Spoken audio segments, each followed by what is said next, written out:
Magdungan ra mo? Magligo? Oh, sige. Hello guys! Magandang araw. Welcome to my vlog. Press to my vlog. So ngayong umaga is nag-iingay ang aming mga pamangkin dito sa bahay. Kasi katatapos lang nilang kumain ng breakfast. O, diba? At saka ang aking anak ay tapos na rin maligo at saka tapos na rin siyang kumain ng breakfast. So ako na naman ngayon ang kakain ng breakfast. Ang ingay talaga namin dito. Oh, ayan. Busy na kasi sila sa loob ng banyo. Naked na sila. Naked na sila. So si mother is katatapos lang daw niya maglaba. At saka nagsasampay na lang siya sa kanyang mga nilalabhan. So ayun si mother. Naghawak na si mother. Hindi pa yan kumakain ng breakfast. Time check is 6:45 in the morning. At saka aray ko ang ilong ko. Excuse me. Kauumpisa lang nilang magligo. Hoy, sige, one by one na lang kayo magligo. Bakit ayaw niyo sumabay magligo, ha? Pareho lang naman kayo. Sige na. Good morning. So, magtitimpla muna ako ng coffee. Manay gatas na. Wala ako nakapalit kagapo, nakalimot ko. Pero na po may kuan. Diba? Binglang huga pa na siya. Gusto na gatas. Lagi ko lang yung medyas niya. So, magtitimpla ako ng coffee. Saan na ba yan? Sugar namin. Ay, nandoon pala sa... Where is the sugar?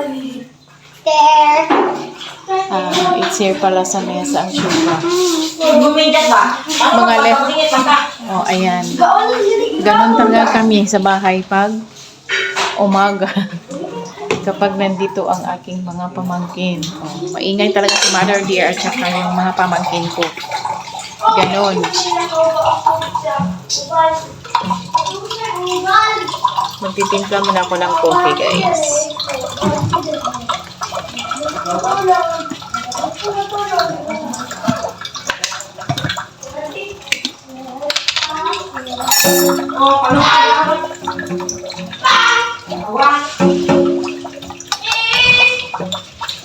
Buti na lang talaga mayroon pang daloy ng tubig.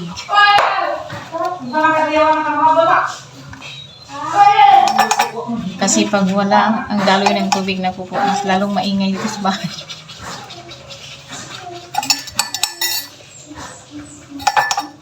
Sugar namin.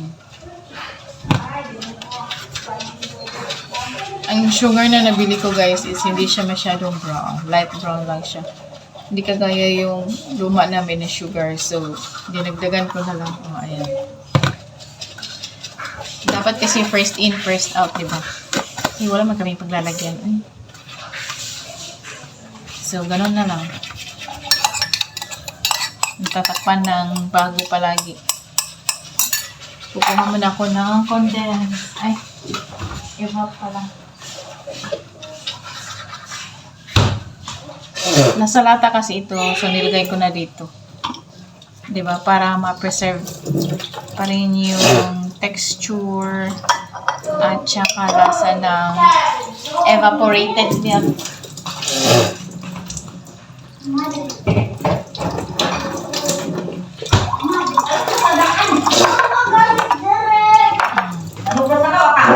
Wala pa siya nakatoothbrush, Mother.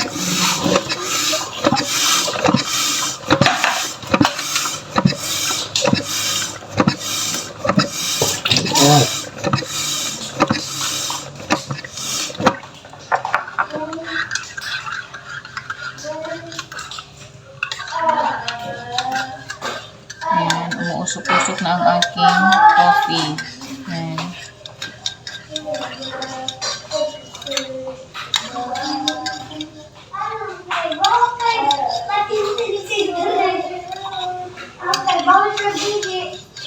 See you later, guys. Hello guys, good morning. So welcome back to my channel. So tapos na pala akong kumain ng breakfast.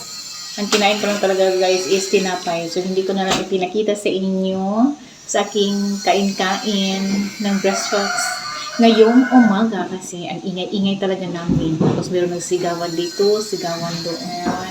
O, diba? Tapos naghuhubad pa sila, ganito, ganyan. Kasi naliligo sa banyo at saka nagbibihis. Tapos si mother ang ingay-ingay talaga, nag-argue pa and everything. So, ganon. So, nandito ako ngayon sa hapagkainan. O, di ba, kalat ang aming hapagkainan, guys. So, maglilinis na naman ako ngayon dito sa bahay. So, magliligpit muna ako ng mga kalat dito sa aming mesa. At saka maghuhugas ng pinggan. At saka maglilinis din doon sa kusina. At saka dito sa sala at saka sa hapagkainan. At magwawalis rin ako doon sa itaas ng bahay. So, ngayon, ganon ang gawain ko ngayon sa araw na ito. So, let's do the task. So, ang dami pa talaga naming mga leftover na ulam. Ito ay gulay. Nilagyan ng patatas at saka carrots. Oh. Hindi kinain ng mga kabataan dito. At saka ito leftover din ito na adobong baboy.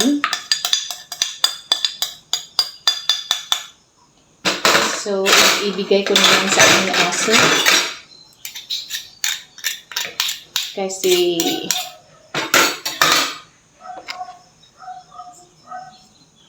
nung isang araw pa kasi ito na adobo, hindi naman kinain ng mga kabataan dito. Nauumay na sila sa ulam. Ilang beses na rin yung iniinit. Excuse me, sorry.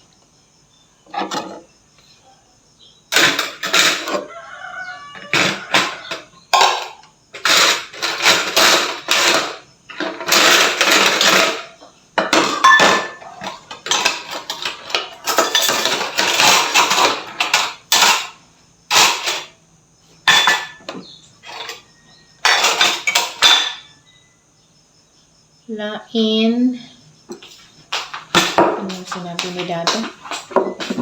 May nag-text kasi sa akin. So, ayan. So, ibigay ko to sa aming aso. Kasi kawawa ang aso namin. Asong gala. Na pumupunta dito sa bahay. Nanghihingi ng pagkain. Ganun.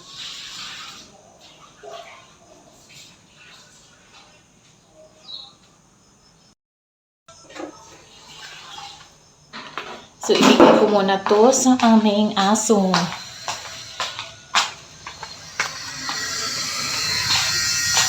Ang taas na talaga ng sikat ng araw ngayon. Kahapon, maulan-ulan.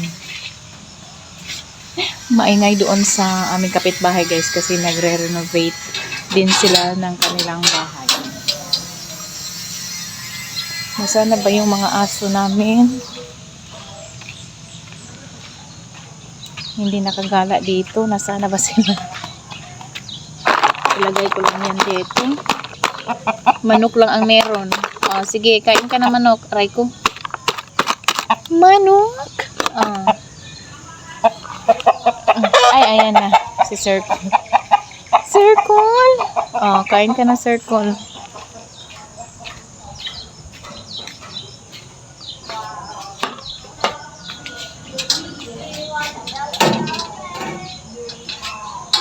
Maingay doon sa gym kasi meron ata silang program ang mga estudyante sa kanilang school gym. So mag-start na lugar mo og immersion. Dili si Pinkin pa. Lugay pa di ay. So magliligpit na ako ng kalat doon sa aming pagkainan.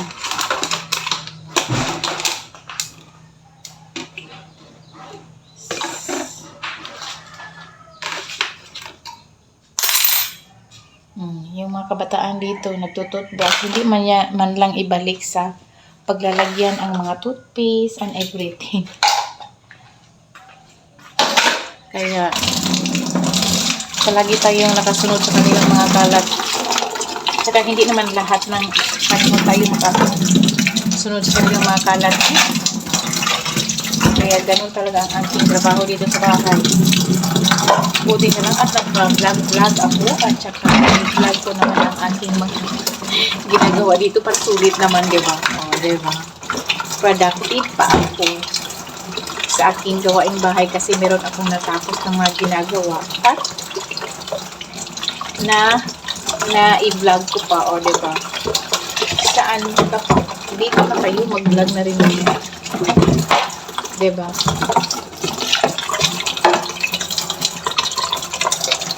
Para doble ang impact. Meron ka pang nagawa sa buhay mo na napapakinabangan, ganon. Pasensya na talaga sa ating mga Tagalog kasi hindi talaga ako sa Tagalog. Bisaya kasi, ganon.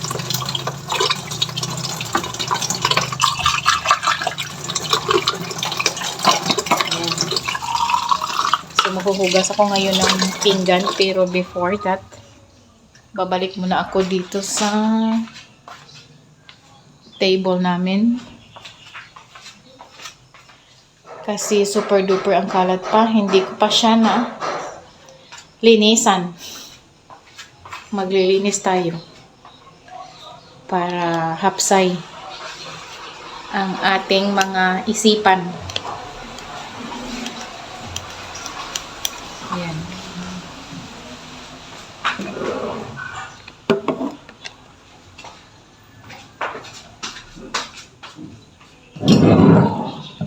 So, ito ang naiwan namin na ulam.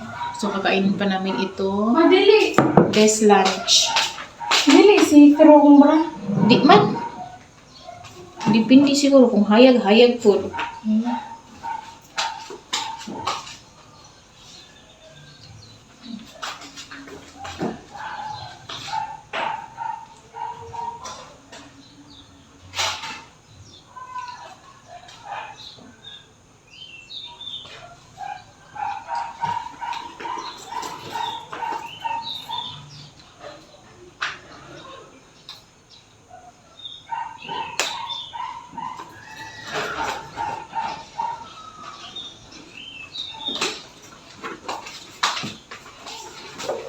Kami pasalamat sa nasyong natawag pagkakatayo Jesus, dili ito yan.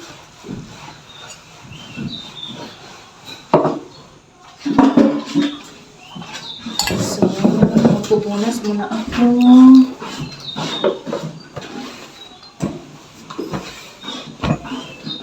Saka ko ilagay ang mga nakapatong dito sa mesa. O, isira ang gate.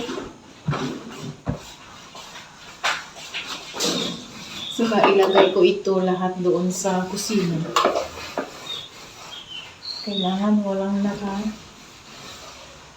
lagay dito ng mga kaanik-anikan dito sa aming mesa. Dapat malinis siya.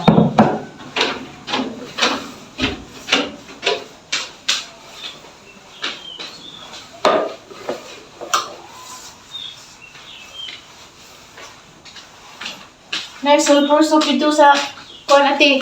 Black na tray. May isabon na yung mga kuan. Samad sa tiig. Masa ako sama.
Dr. Wong sulfur soap to, te.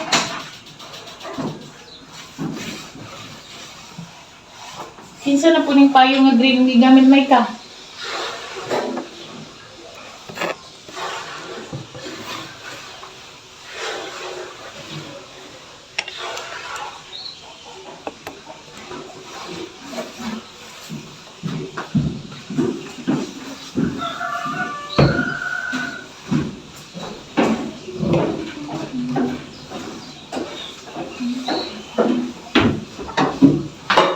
Bilin sa imong yabi, may be. Kaya kung uturong tug adto ang katong akong gipasokdan kay dili siya muhaon sa main door nga kuan.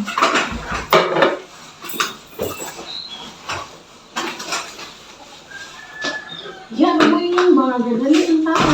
Ay, 5 minutes ready mo ito para ba ni? Kaya mo sisinggit. Oh, payong. Hindi ay.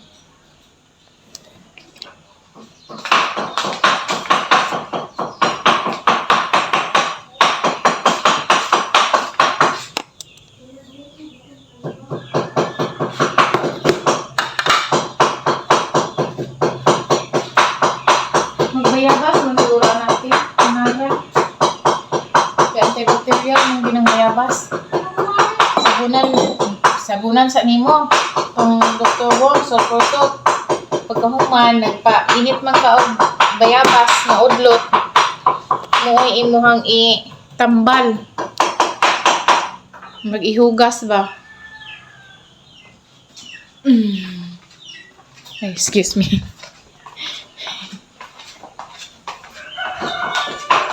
Meron kasing anong tawag dito? Yung samad. Meron kasing sugat yung ano ko, guys. Parang ringworm siya na hindi ko maintindihan. Matagal na kasi yun na sugat sa kanyang paa. Tapos kahit ano-ano na lang aming pinalagay ng mga gamot, hindi pa rin gumana. So, another remedies na naman. Gagamit siya ng sabon na Dr. Wong sulfur soap. Antibacterial soap.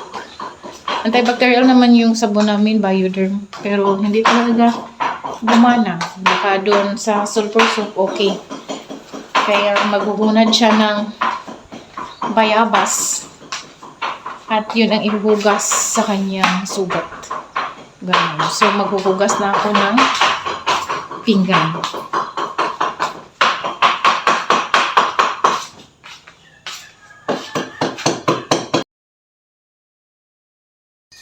So, hito na naman ako, guys. Naghuhugas na naman ako ng pinggan ngayong araw.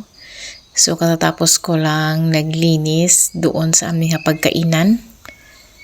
So, buti na lang talaga malakas ang daloy ng tubig ngayon at madali akong matapos sa paghuhugas dito ng mga pinggan.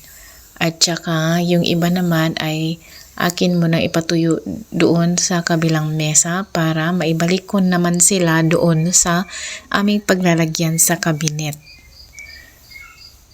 So, nagtaka ako sa sabon ko, guys, kasi kulay blue na Pride ang aking gamit na sabon Bareta ngayon. Nagtaka man ako kasi sa kakukuskus ko para sabunan ko yung mga pinggan at everything, hindi man siya bumubula. Kasi nasanay kasi akong gumamit ng puti na kulay ng Bareta. Kahit anong klaseng detergent bar ang gamitin ko, basta white lang talaga. Nagkataon na bumili ako ng detergent bar, blue na lang ang naiwan doon sa tindahan. So, wala akong choice. Blue na lang ang nabili ko. Kaya ayun. Hindi siya masyadong bumula.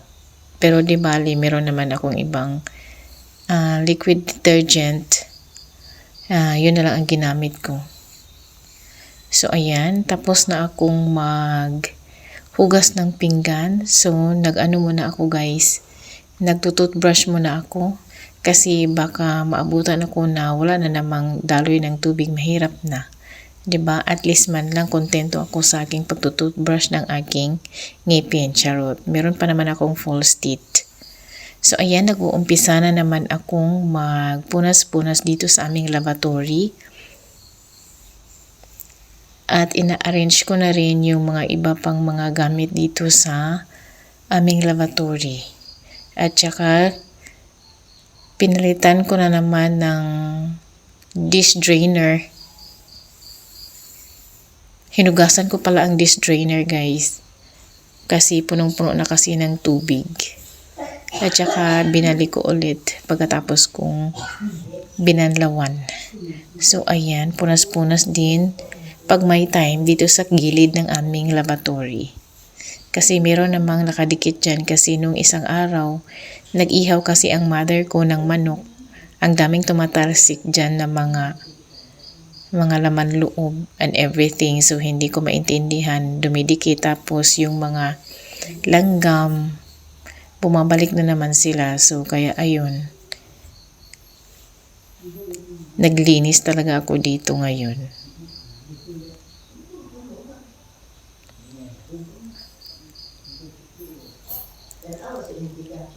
Nilalabhan ko pala lahat ng aming mga basahan na aming nagamit na. At saka nagpaiwan lang ako ng isa para pampunas dito sa aking dapat punasan, especially sa aming electric air pot, aming water dispenser, at saka yung aming rice cooker.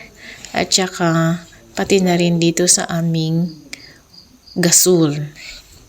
Kasi pag hindi talaga natin sinusunod ang mga kalat sa paglilinis, naku po, mahirap talaga. Mas lalo tayong mahihirapan pagdating ng araw na sa ating gusto lang nating araw ng paglilinis. So, kaya dapat araw-araw talaga ang paglilinis, guys. Para ma-maintain ang kalinisan dito sa ating kusina. Kasi kusina kasi ang pinakamagandang tingnan pag malinis ang inyong kusina. At saka pangalawa ay ang inyong banyo. So ayan. So dito na naman ako naglagay ng tubig sa aming pitchil at ilagay ko yan sa refrigerator. Kasi ang tamad talaga ng mga kabataan namin dito sa bahay. Ang sipag nilang umiinom ng tubig sa pitchil, tapos pag naubos naman ang tubig ng pitchil, hindi naman sila marunong maglagay ng tubig at ilagay doon sa ref para at least man lang anytime na merong gustong iinom ng malamig na tubig, meron silang maiinom. So, kaya ganun. So, ayan, sinesegregate ko na naman ang mga kutsara namin. Maliit lang kasi ang aming paglalagyan ng kutsara, guys. Kaya ganun.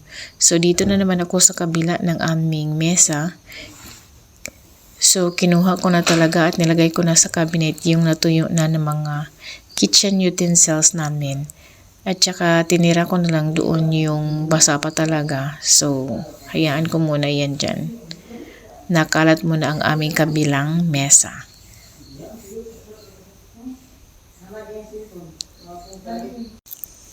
So, ayan na guys. Nagwawalis na ako dito sa aming kusina. Kasi tapos na ako maglilinis dito sa aming lavatory. So, ayan. Meron talagang basa doon sa ilalim ng aming gasol. So, inuurong-urong ko siya. Tapos nabasa yung aming walis. So, di bali nalalabhan ko rin yan mamaya ang aming walis. Kasi meron kasing tulo doon sa bubong malapit sa aming gasol. Di bali, palalagyan ko na lang yon ng anong tawag dito? Volcasil. Magpautos na lang ako kung sino man ang makikita ko dito na lalaki. Kasi wala kasi kaming lalaki dito sa bahay, guys. Puro kami mga babae dito. Charot lang. So, nung umpisa na pala akong mag-mop. Buti na lang talaga. Meron akong easy to use na mop. Para madali talaga akong matapos sa aking mga gawaing bahay. Kasi mahirap talaga ang mga gawaing bahay, guys. Promise. Na-realize ko talaga yun. Kasi domestic helper man ako sa bahay ni Mother Dear, char. Pero at least naman, pinagpawisan ako. So, lumalabas naman yung mga adrenaline at saka mga toxic na dumidikit sa aking katawan. Kaya, ayun. Nagpasalamat na rin ako kasi productive ako everyday kahit dito lang ako sa bahay.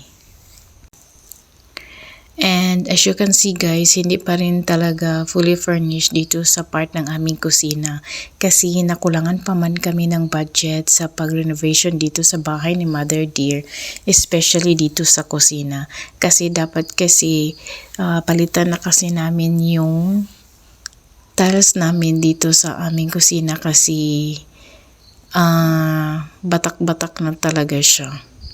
Pero magtiis muna kami kasi wala pa kasi kaming budget. So, mga ilang years pa siguro yan ma-accomplish ang mga fully furnished dito sa kusina ni Mother Dear. Hello guys! So, natapos na akong maglinis doon sa kusina. Ngayon naman ay dito na naman ako sa aming sala at hapagkainan.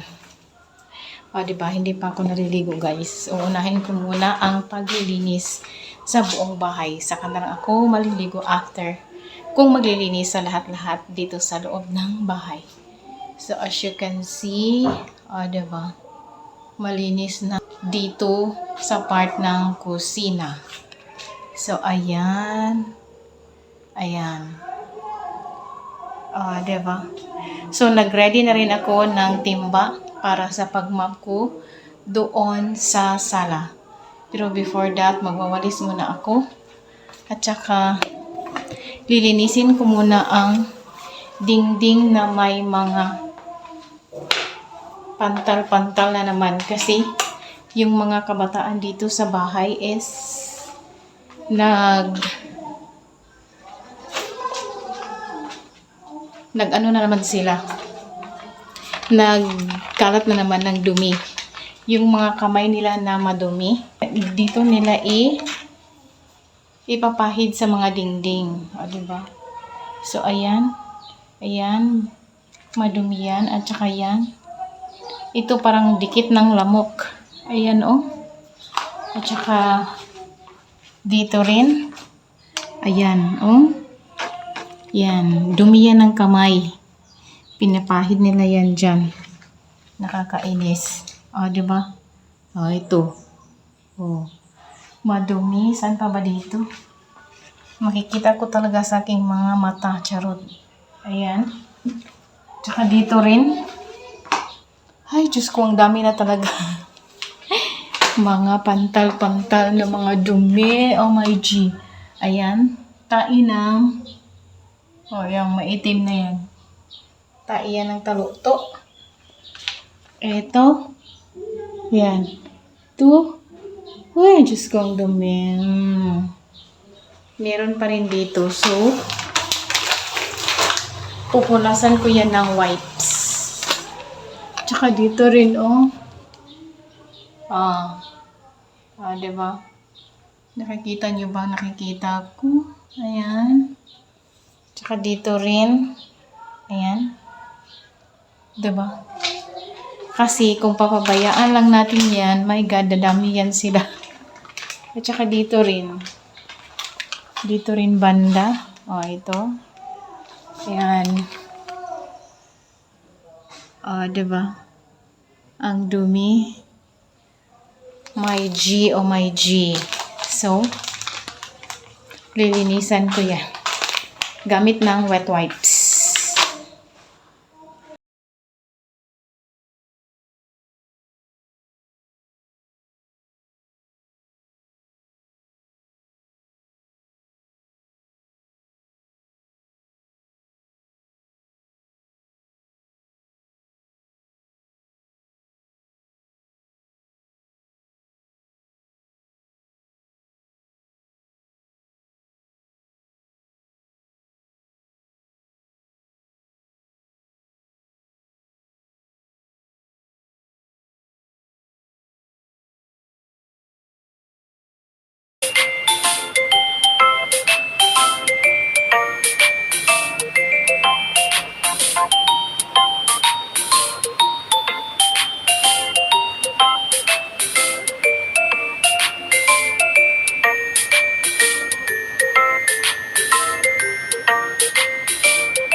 So ayan, natapos ko na ring magpunas dito sa mga dingding namin.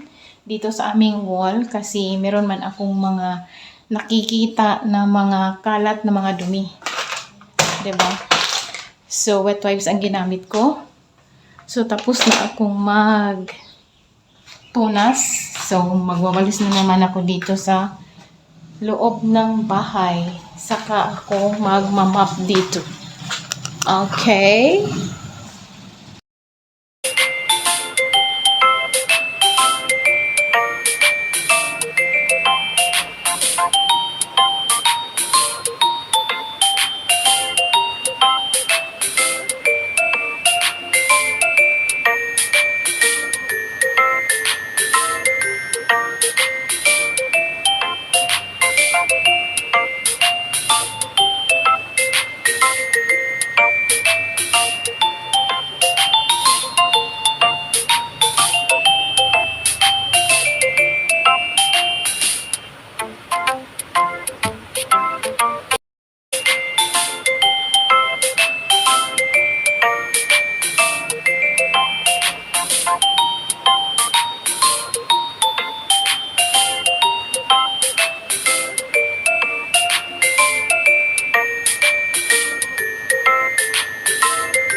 So, pumunta pala dito ang aking uncle guys kasi humingi siya ng tubig.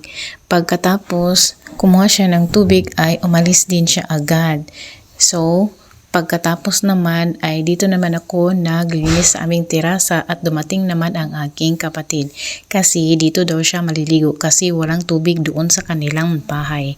Kasi alam mo naman dito sa aming lugar guys, on and off talaga ang aming tubig. Pero buti na lang dito sa amin part na area is meron namang daloy ng tubig everyday pero on and off pa rin talaga. Di kagaya ng sa aking kapatid doon sa kanilang subdivision is wala talagang tubig everyday. So in a day siguro mga 3 to 4 hours lang talaga ang daloy ng kanilang tubig pero hindi talaga yun straight na ganun na mga oras, putol-putol din. So, kaya ganun. So, tansya-tansyahan lang talaga. So, kaya dito siya naliligo dito sa bahay namin. So naglalaba na ako ng mga basahan dyan na nanggaling sa aming sala at saka dito sa aming terasa kasi madudumi na talaga sila. At nilabhan ko na rin ang aming mop at hinugasan ko na rin ang aking timba. So ayan, so pagkatapos niyan ay magwawalis na naman ako doon sa itaas ng bahay para malinis talaga lahat tingnan. So that's all for today's video guys. Thank you for watching. Bye. And please do subscribe, like, comment, and share. And please click the notification bell for more video updates. Thank you for watching.